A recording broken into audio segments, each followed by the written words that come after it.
Selected parts from the book One Life is Not Enough, written by Shri K. Natwar Singh.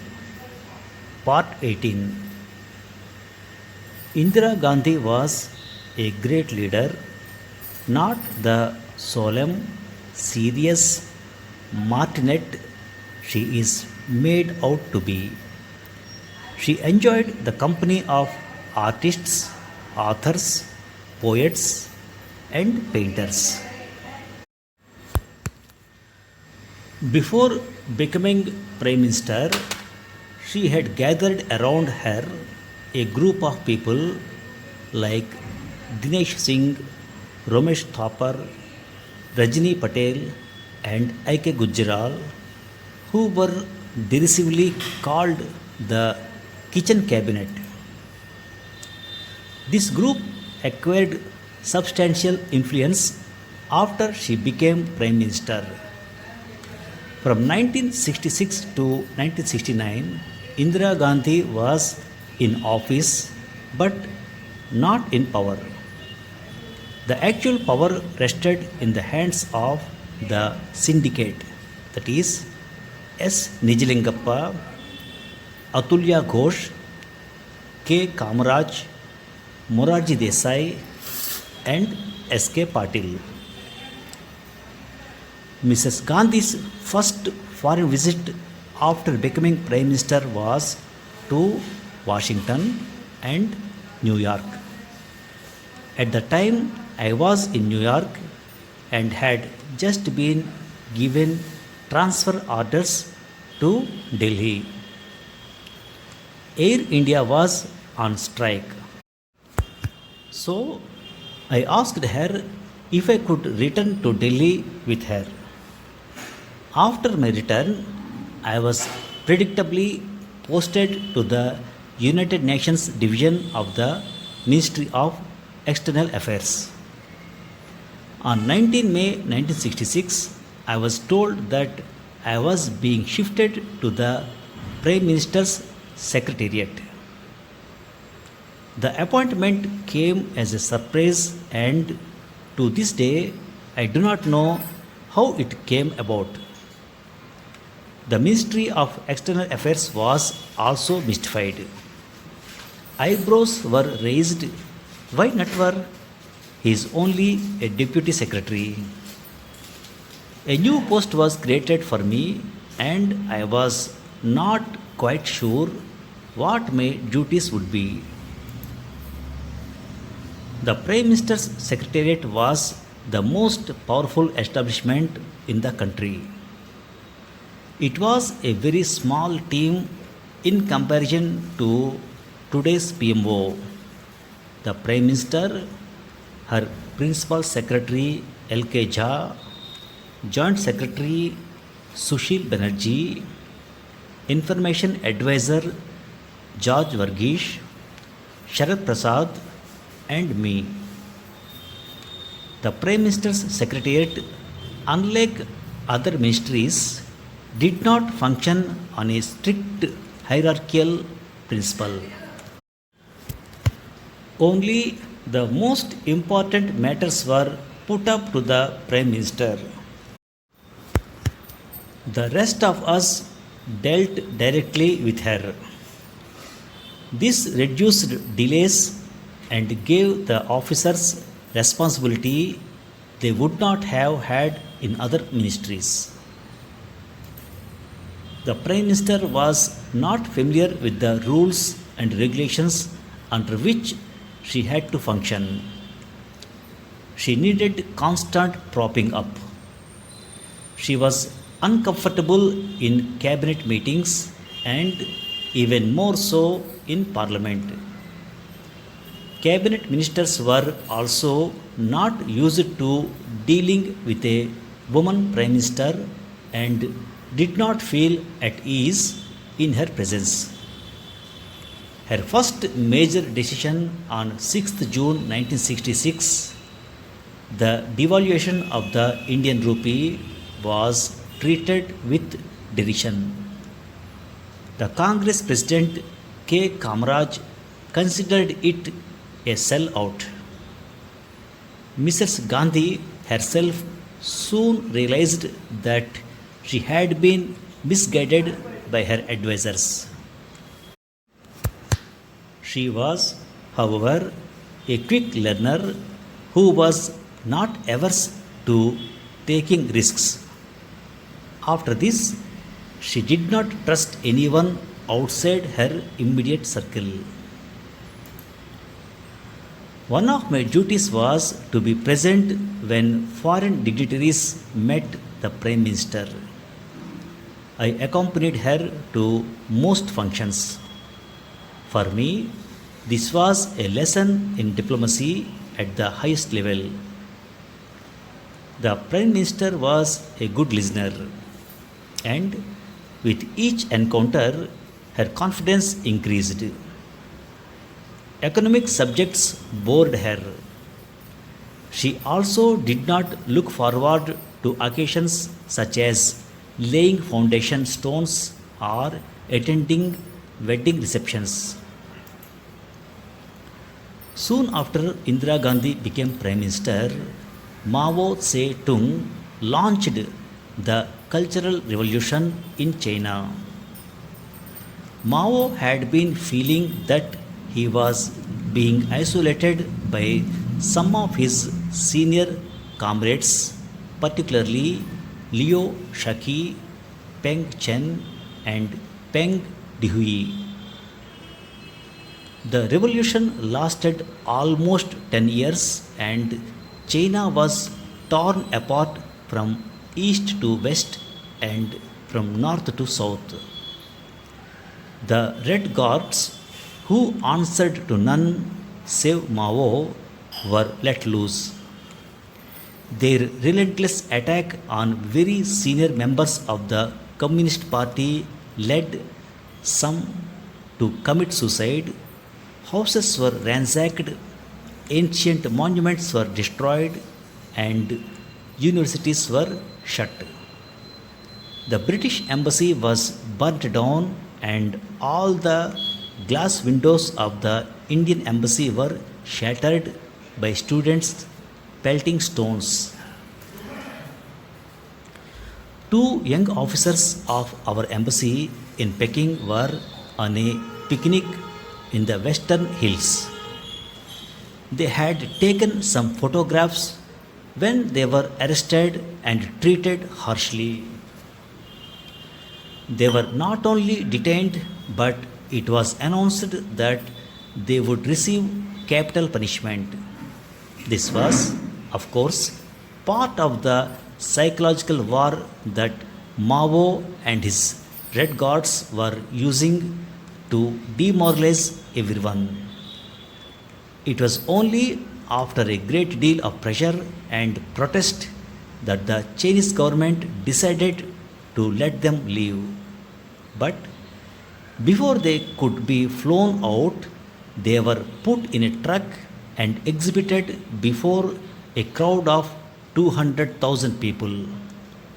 They were pushed and kicked and spat upon. Such treatment was contrary to every known diplomatic rule. October 1966 was the 10th anniversary of the meeting between Jawaharlal Nehru, Joseph Broz Tito, and Gamal Abdel Nasser at Brioni.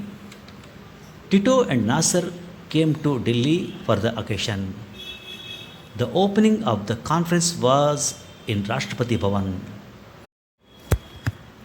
As soon as Indira Gandhi started her inaugural speech, the microphone failed, much to my horror. President S. Radhakrishnan's 5-year term was to end in May 1967. He had been openly critical of the Prime Minister's style of functioning, and in his broadcast to the nation of 25th January 1967, on the eve of Republic Day, he overstepped the bounds of constitutional propriety when he said, even after making allowance for all the difficulties, we cannot forgive widespread incompetence and gross mismanagement of our resources.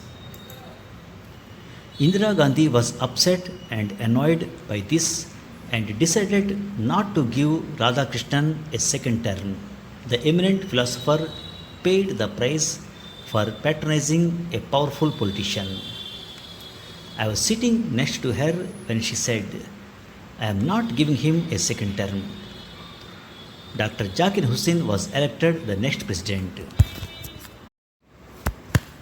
The 1967 Lok Sabha elections were held early in the year.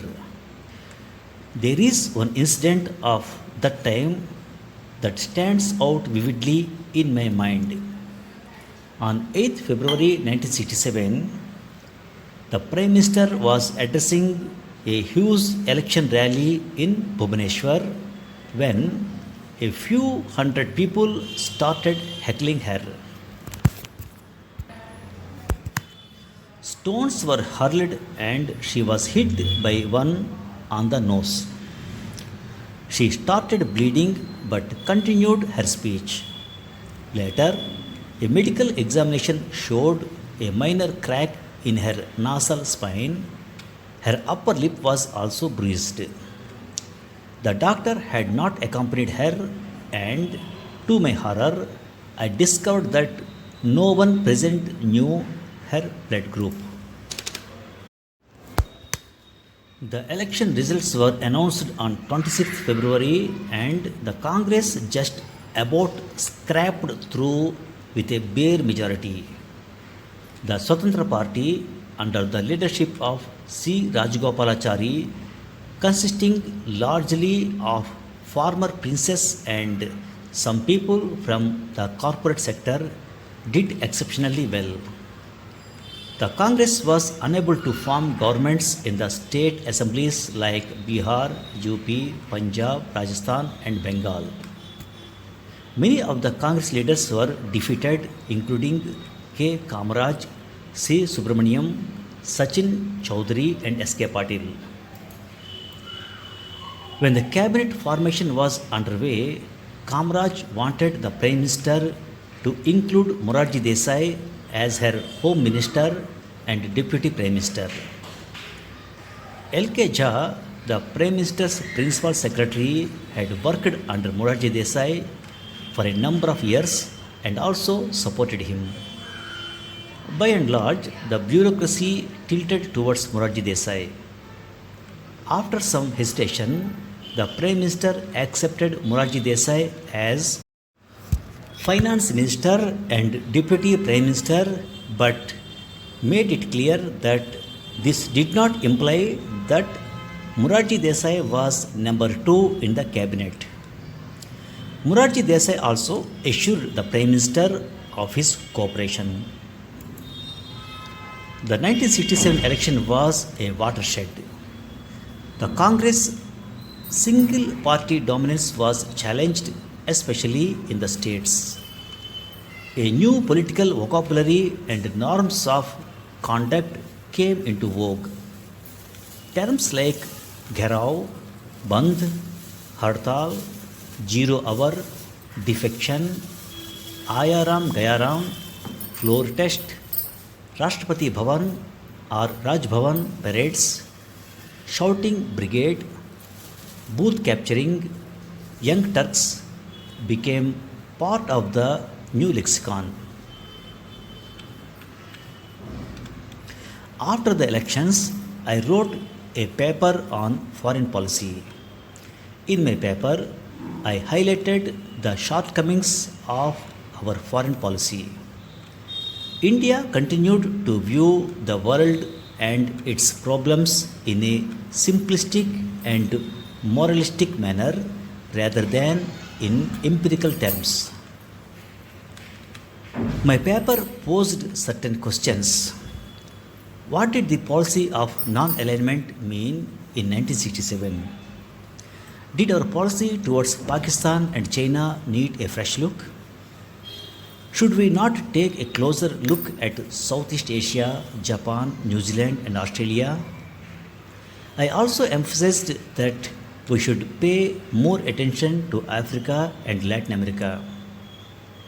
I took the risk of recommending that India become a nuclear power and questioned the nuclear monopoly of the five permanent members of the United Nations Security Council. Treading on dangerous ground, I questioned the wisdom of our policy on Israel, which was static, rigid, and unimaginative. Israel was being treated as a diplomatic leper.